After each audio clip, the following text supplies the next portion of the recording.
Um, I received a comment asking why I think that I understood Krishnamurti while so many people are trying so hard to understand.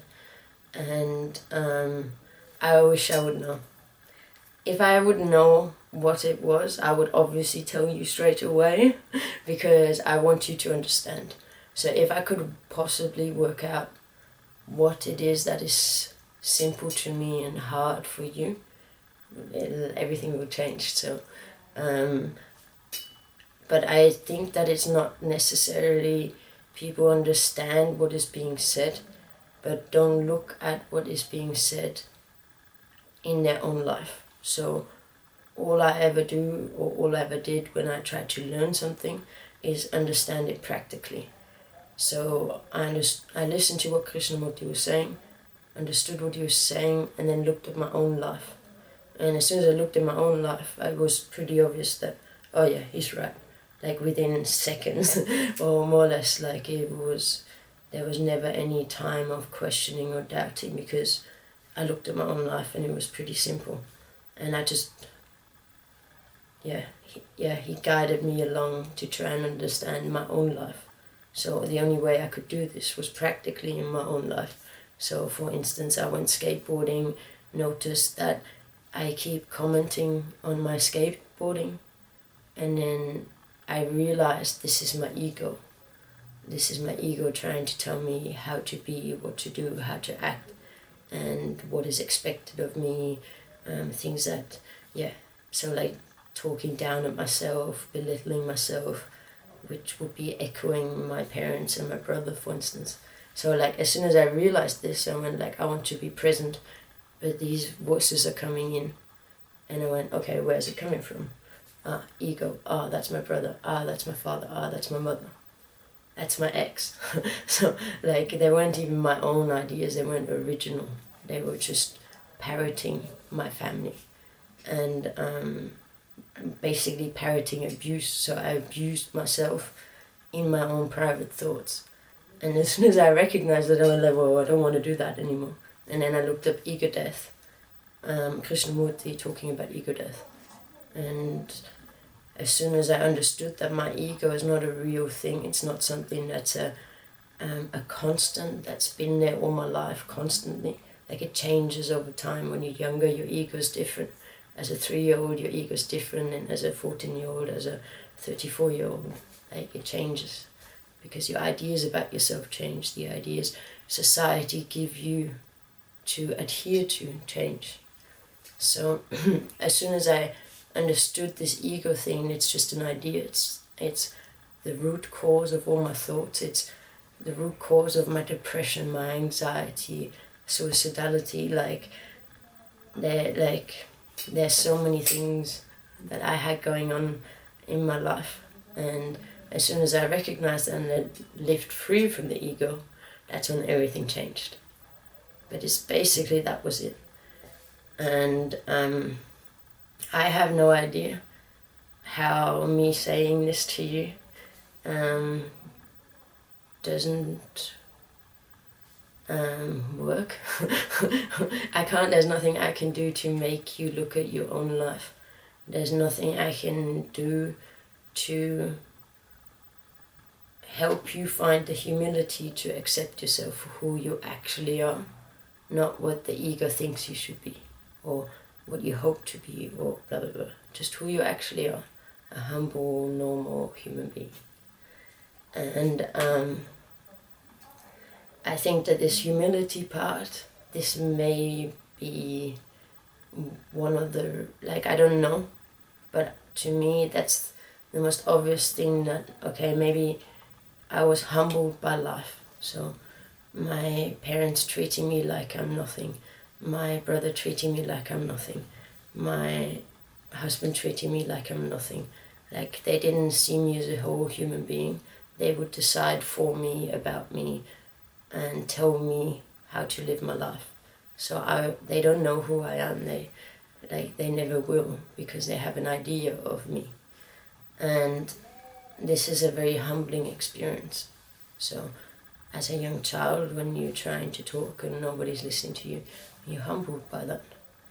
It's not like you go out into life and then, you know, it's a different life, it's a different way that I grew up. And people always, like, they barely can believe when I tell them about my life. To me, it's normal. So to me, it was like the normal way of living. I assumed as a child, this is how everybody lives. I used to look at my friends, or talk to my friends and ask, which one of your parents is evil? Because I assumed that one of each parent is always evil. So, like, to me, this was normal. But now, when I'm speaking to people, and they're a little bit shocked about, like, the way that I needed to grow up, and that I'm actually not a junkie on the street, that I'm a happy, joyful person nonetheless. That's when I realized, like, my response always is like, yeah, it wasn't fun, but I'm immensely grateful for the experience, because I know there's a few things about that helped me understand Krishnamurti. So there's a few things that I've always felt strongly about in my life due to my experience. Like, my authority, my mother, was not trustworthy. She would lie, she would steal, she would sneak, and like scheme. Everything was to her purpose. So I could not trust my authority. So I remember as a kindergarten child, so 3-4 years old, deciding that I don't trust her rules. I'm gonna make my own, because my moral compass actually surpasses hers. So, like, I know better if I'm gonna hurt people than her. So this anti-authoritarianism, this has been a very deep set thing in my life, and I've always had it, and I still have it. Krishnamurti is the most radical, most anti-authoritarian person ever. So this is why this really appealed to me. It's really easy for me to see past oppressive rule. And also they humbled me. If I would have been a child that was pampered and told to go to beauty spas and put in beautiful dresses to go to balls, I don't know if I would have had the humility. Like, if I would have felt like I am God's gift to the earth, and everything went right for me in my life. And I'm not saying that people that have this happen cannot find the humility to free themselves. Not at all. Anybody can. Any single person in this world can. Now that I've done it, like, everybody else should do it as well. I'm just trying to say to you, it's possible. All you need to find is the humility. So if I would have been super pampered, rich, blah, blah, blah, blah, it would have been a lot harder for me to accept that I am nothing. And because I was in this broken down state, me accepting I'm nothing, like, it was like this close to suicide anyway. So I was like, oh yeah, so I'm nothing, like, big deal. I've been shown that I've been worse than nothing. So nothing was a step up, actually. And it literally was, because I felt so victimized. I felt like I'm never gonna stop being a victim. And so accepting that I was nothing was freedom from the victimhood, freedom from their abuse, freedom from their chains, their tackles, like their oppression, belittling, judging, control. Like, it's just petty, childish. You know, they're just like 4-year-old children. Scary 4-year-old children. So that's why I always say, like, I'm actually grateful for my experience, because it humbled me to the point that it was pretty easy to accept that I'm nothing. It's not a hard thing to accept, actually. That's why I keep, like, there's no reason why any human being, anybody that is an empathic human being, can free themselves right now. It's not about my dramatic rise, like, fall and then rise from the ashes or whatever. No, that's way too romanticizing it. But it was a dramatic fall. I was like in amidst the burning train wreck, and then I could just walk away from it smiling, like, oh yeah, I'm alive, like look how good life is. So that's what I'm trying to say. It's nothing grandiose, it's nothing spectacular. It's accepting that you're nothing, and accepting yourself for who you actually are, and nothing out of the ordinary, just a normal, breathing, happy human being. So I wish I would know what the impasse is. I wish I would know, because I like without it, like these videos is me always going, maybe it's this, maybe it's this, maybe it's this. So like I'm constantly trying to, like I speak to people in real life and I learn more every day. Like so, that's why there's always different topics that I'll never stop thinking, like trying to think of things that may help you. I can't really help you, you know that, but like just so that you understand me, because to me it's the most simple, most straightforward, most humble, tiny little thing, giving up your ego.